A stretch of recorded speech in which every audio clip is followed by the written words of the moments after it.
Thank you all for being here. This is my second book of poetry. The one that I think they're on sale back here, in the back here. And I think they're $9.95. But, so this second book of poetry just got released at the top of 2014, which is basically January. And this is actually a poetic memoir. This was really, I say it's Chuck Taylor's fault that this book was written, because we were having a conversation. He says he was trying to get, trying to recruit people to write poetic memoirs, and nobody would write. He wanted to read poetry memoirs, and nobody was wanting to do them. He'd ask a couple people, and they turn in something. He says that's not what he wanted. So he wanted to see, how poets came to be, and that he was really interesting. And so I thought about that. I was like, I've never thought about writing a poetry memoir before, like how I came to be a poet. And so this is how this book came. That's what it is. It's actually a poetic memoir.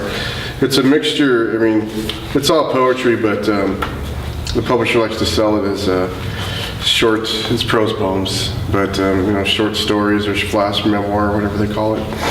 But and regular verse poetry. But it kind of starts off with what influenced me, how I became a poet, into poems, and then it's broken up into the different sections. And so this is where this book came from, and so it was my attempt at writing a poetic memoir.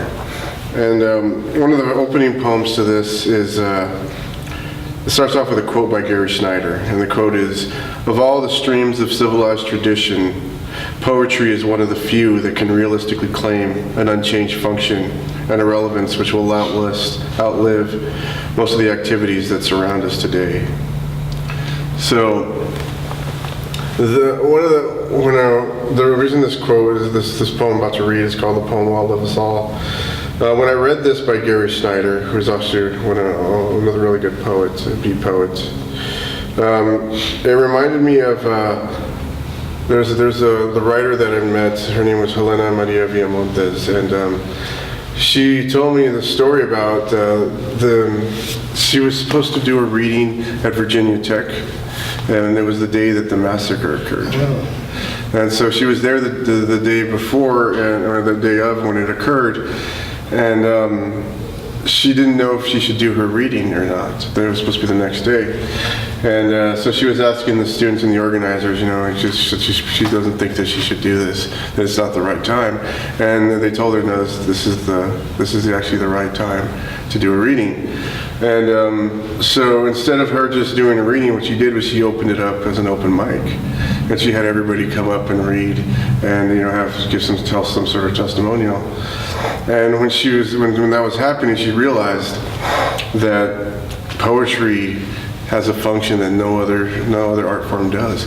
It's something that's within all of us, and it's something that anybody can do. And it's at these times of, these horrific times is when they really come out. And it was at that point she realized, when they asked her, why is poetry important? What's the importance of poetry? That she realized that because of Virginia Tech, that is the reason why. So this is where this poem comes from. This one's called "The Poem Will Outlive Us All." Whether it's written on the tongue and the breath, or the page with the keystroke, once it's out of the mind, it can never go back. It's with us when the world breaks and we're there standing on the crack. It is buried inside us like protons and neutrons. Can't ever feel them, but they're there, holding us together, spinning in our consciousness until our world breaks and we have nothing left but burning buildings and words left in voicemails for someone to play over and over again.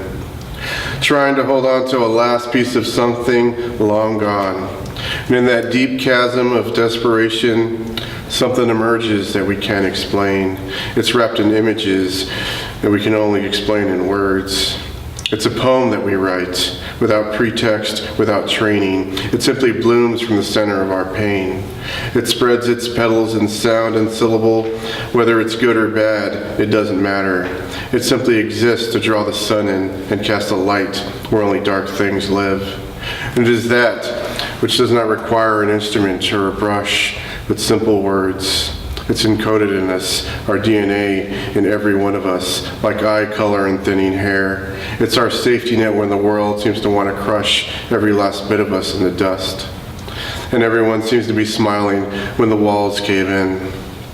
It is there, that poem is there, waiting, wanting to be heard, and it is that poem that will outlive all of us. So that first one. So that's kind of the way I start off the book. Because that's the question that I get a lot, from other people. Mostly, I guess people teach in the English department is why is poetry important? It's kind of strange when people teach literature and poetry for a living, but it's one of those things that most people don't think about. Another poem I have here is, so I live on down on the border, on the U.S.-Mexico border. I actually work about 200 feet from the actual bridge to Mexico. University of Texas Brownsville actually sits on the border, on the river practically. So in the old days before the drug wars, everybody used to walk across the street and eat matamoros and come back for lunch, but no, that hasn't happened in a very long time.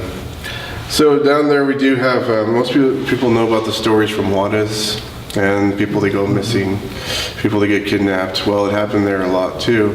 And it was quiet for a while, but I was just reading in the paper that kidnappings are up again. But so this is a poem for that whole situation. It's called The Man Without a Face. I met a man without a face. He didn't have a face again today. I don't know if he'll kill me or write me a poem. He let me go there on the side of the road. I don't think he'll ever have a face again. So I don't know if I should translate, but I'll go ahead and do it. So it's no tengo nariz, no tengo ojos, no tengo labios. I don't have a nose, I don't have eyes, I don't have lips. I met a woman without a tongue. She didn't have a tongue again today. I didn't know if she will speak to me or she would stitch me a song with her fingers. She kicks me once on the side of the road. I don't think she'll ever have a tongue again. No tengo voz, no tengo dientes, no tengo cosas. I don't have a voice. I don't have teeth. I don't have anything. I met this man without a face. He never had a face, not today or yesterday. He meant to take me for one last drive, but instead he took what I did not have. I met this woman without a tongue. She had a tongue before, but not today nor tomorrow. She touched me lightly with her fingertips and her lips, and I did not hear her tears drowned out by the rain. I met them both on the side of the road. He left me there to die alone without any hope. She found me there with one eye swollen and 3 bullet holes. He drove off with a screech, wet tires on wet asphalt. She came from the shadows, wet tears and warm hands. He never came around again. She stayed with me until the end. I met this man without a face. He didn't have a nose. He didn't have eyes. He didn't have lips. I met this woman without a tongue. She didn't have a voice. She didn't have teeth. She didn't have anything. And me, I have a voice and a tongue. And I have this, and I have my pen and my words left there on the side of the road.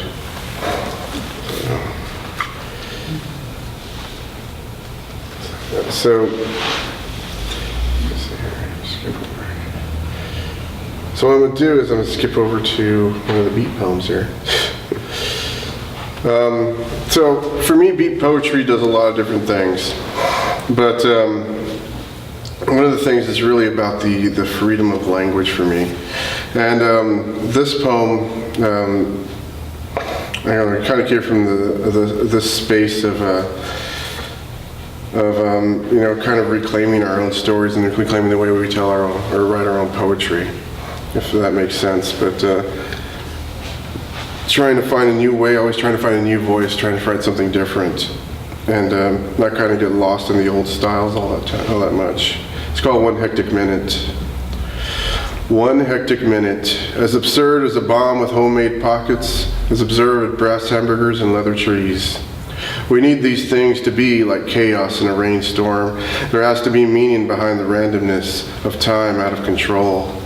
60 seconds of losing the moment, 60 seconds of doors without hinges, 60 seconds of closing your eyes while you are blindfolded, 60 seconds of releasing control like a balloon sent adrift into the atmosphere. What are we if not literary pilgrims on a spiritual mission to fill the blank page? And if we ever find our promised land, will it be filled with completed manuscripts or half-finished coloring books? Because we can never find the right words to speak for us in designated lines with pre-packaged images. What is the sum total of our poetry if it does not strike against the pre-dawn lines? Does it matter that we're locked in a system of words and images that are repeated over and over until they're merely common speech? Is this poetry? Is it nothing more than words on a page, copy and pasted until there is no room for new ideas in this landscape of Xerox thoughts? Or do we fight our instincts to conform and fight to have something different, something new, something exotic and beautiful like a star-kissed lightning bolt that shimmers in the brightest sunlight? We need one hectic minute. We need to see the absurdity of alarm clock mornings, electronic paychecks, drive-through churn-down service, hoping for a job that will pay the least amount possible because the bean counters have found that creativity, experience, and security of jobs are not enough.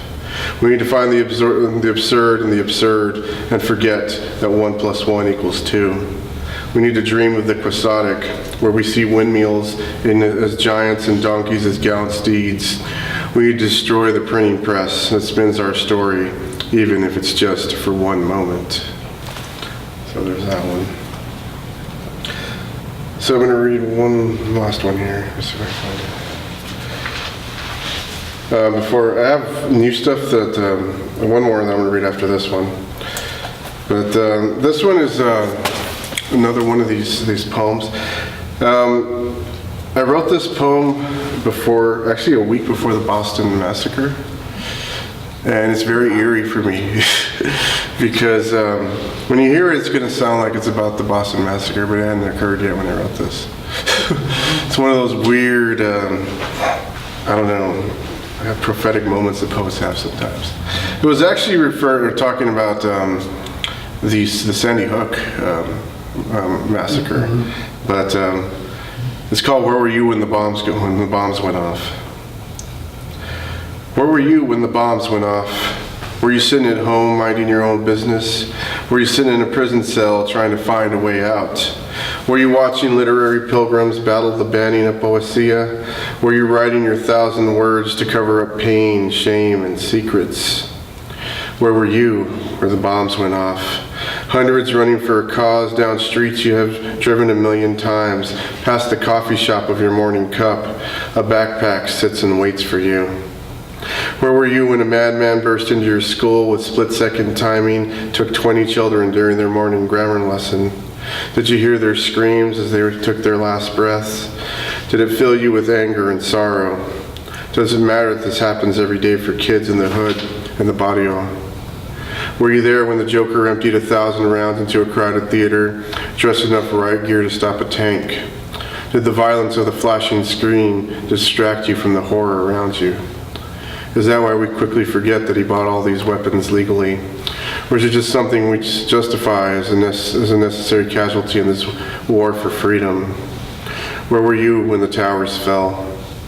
Were you sleeping under the blanket of denial and ignorance that we did not bring those planes to our doorstep? Were you aware that 1,000,000 Muslims are killed by bombs labeled made in the U.S.? Were you at ground zero when cancer invaded relief workers and no government aid? Where are we when the bombs go off? And will we be there again? So, that's from this book. One thing, last one I'll read here is kind of a bit longer. I started doing a different type of poem, I guess. I've been working with doing different, I guess you'd call it prose poetry, but it's not prose poetry. I started writing letter poetry, which is poetry basically written in the shape of a letter. But when I first did this first one I'm going to read is actually the first one I ever wrote. And it kind of came to me when I was listening to a poet read about trying to be an artist. And basically, and it comes up in this poem here, but and the kind of romanticization of what the life of an artist is, and so this is where it came from. This one is called "Letter to a Friend Locked Up in County," and at the time when I wrote this, he wasn't actually in jail, but he is now again. So this is to a friend of mine, and we exchange letters all the time. And the letters he writes from prison are really great. They're very poetic. But once he gets out, he stops writing. I don't know why. So we always exchange letters. So actually, I don't know. It's kind of a horrible thing to say, but I actually like him better when he's in prison because he does a lot of great writing in there. So this is one of the letters I wrote for him there. Letter to a friend locked up in county. Riding down old stretch of highway with moon at my back, no air conditioning, just wind blowing across face and arms, keeping me cool on hot summer nights. The road to Austin never been so crooked as tonight, feeling the change inside me like a caterpillar sloughing an old body to become butterfly. But no butterfly emerges, just word inspiration. Howl at the moon to release tension building deep inside. Once spent 3 days in jail, shuffled around, forgotten by the system, icebox from cell block to cell block, missed stay at work, didn't call in, phones didn't work inside. Lost job not long after, don't know if connected to jail stint, don't really care. I was held on traffic violation, no right to lawyer, just right to psych counseling. We're told the only way to get a call out was to go to the county or the hospital.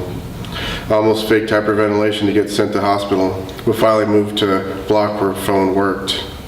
Called everyone I knew until someone picked up. Arrested on Thursday for dealer tags around license plate. Held for outstanding warrant in a city that was listed in a wrong county. Friend called county. County said they had nothing on me. Hours later, released from prison after lawyer called. Home by Saturday night, first bath taken in 3 days. Ordeal is not big enough word. Being beat, they say, is never a choice. Being defeated, on the other hand. I walk the streets of here and there, cars whizzing by, others with plugs in ears, disconnected from the world. I choose not to walk with iPod to drown out this world. I choose to listen to the world around me, even if it's only bits and pieces of others' lives. Don't matter. I listen and absorb and create my own story about people I will never know. Little do they know, they now have two lives. One all their own, another lived in my imagination, concreted in story with pen and computer. Once had a friend locked up in county, wrote me letters every week, told me of prison life, told me of regrets, woes, and adventures inside. Told me that all he had was a pen and paper and no books to read, just a Bible, and even that was circumspect. Used pages to roll cigarettes and hid matches under the lip of the communal toilet. Matthew 3:16 and John 4:12 are now new verses with new wisdom and available for misinterpretation. Told me of night when all prisoners broke out into unison song, Bohemian Rhapsody. Said it was not bad harmonizing, never tried it again. Got to be jailhouse hall monitor for time because of good behavior. Used the position to organize contraband smuggling ring. Never got it off the ground. Was released shortly after. Heard young poet read about friend who wanted to be a filmmaker and quit job. Moved to Austin, now is homeless. Living the life of an artist. This poem struck me because it rang bell of one time when I wanted to live the life of an artist. I moved to Austin, got crappy jobs, tried to work for a newspaper, but newspaper was only interested in me writing stories about the Tejano scene in Austin. Back in the 1990s, the only Tejano scene in Austin was club outside of airport. So wrote a piece about Latin rock band instead. They couldn't tell the difference. One Latino just sounds like another. A poet friend of mine once told me the idea of living for art is a young man's game. When you get older, you need a home, health care, and a little comfort. When I lived in Austin, it was different. I had several jobs, held down an apartment, and experienced none of that glamour. I want to tell this young poet that being an artist doesn't equal freedom. Many of our best poets started off with jailhouse stints. Can't really understand power of losing one's freedom until one is locked up. Having job, relationship, and home is not the enemy of creation. Being a poet is being part of the world, not living outside. As an artist, we may live on the fringe, but we're also in it. Starving oneself for art is not noble or courageous, it's just ignorant.